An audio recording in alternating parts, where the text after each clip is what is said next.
फिर जिला माया के रंग माया के रंग मायारू और मायारू के बीच में होली देवा एक होली की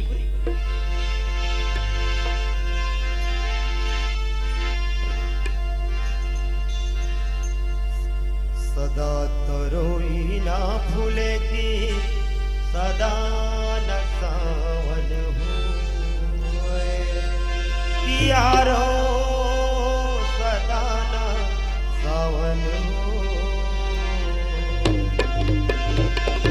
अरे सदा जवानी ना रहे और सदा न जीवे होए।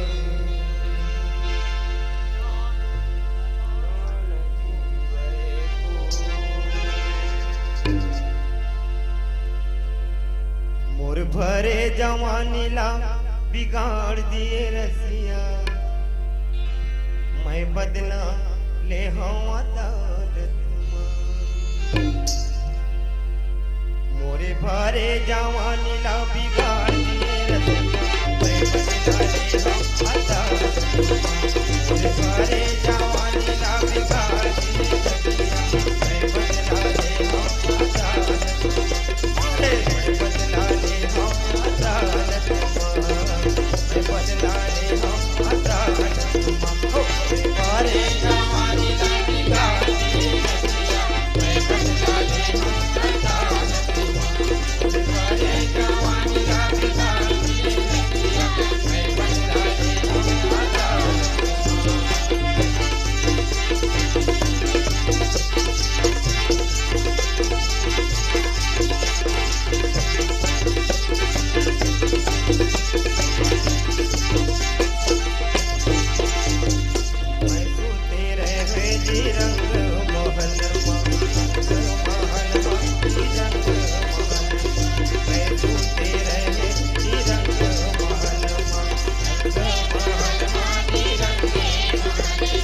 उधर के जगह दिए रसिया मैं बदला ले हूँ अदालत भरे जवानी ला बिगाड़ दिए रसिया मैं बदला ले हूँ अदालत भरे जवानी ला बिगाड़ दिए रसिया मैं बदला ले हूँ अदालत।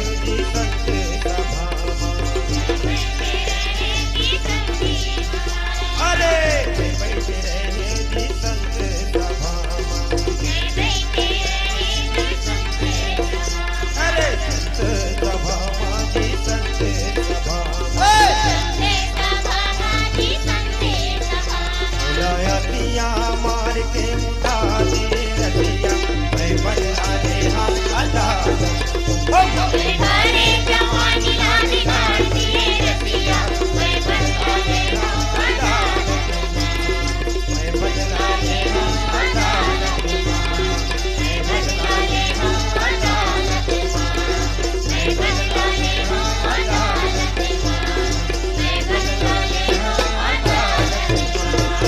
और ये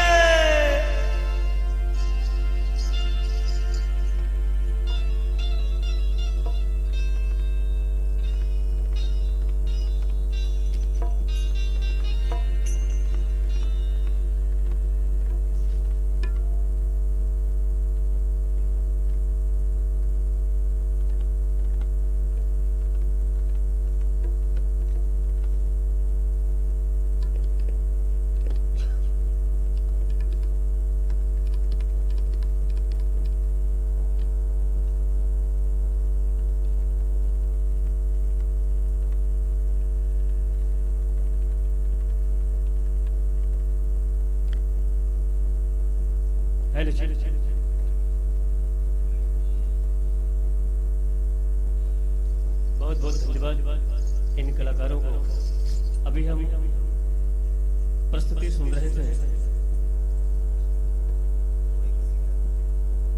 गवई के श्रृंगार।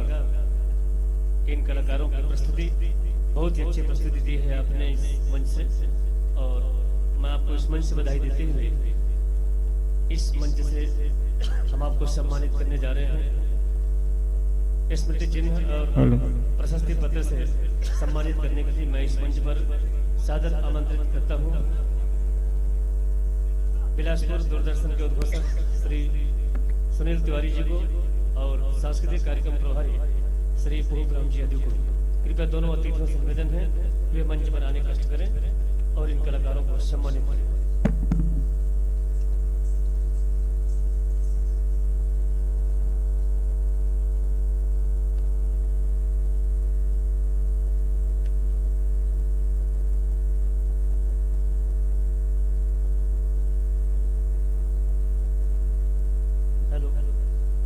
कार्तिक एगेश्वर और लाला जो है मनोज साहू के पास गाड़ी के पास मिल रहे हैं मनोज साहू से।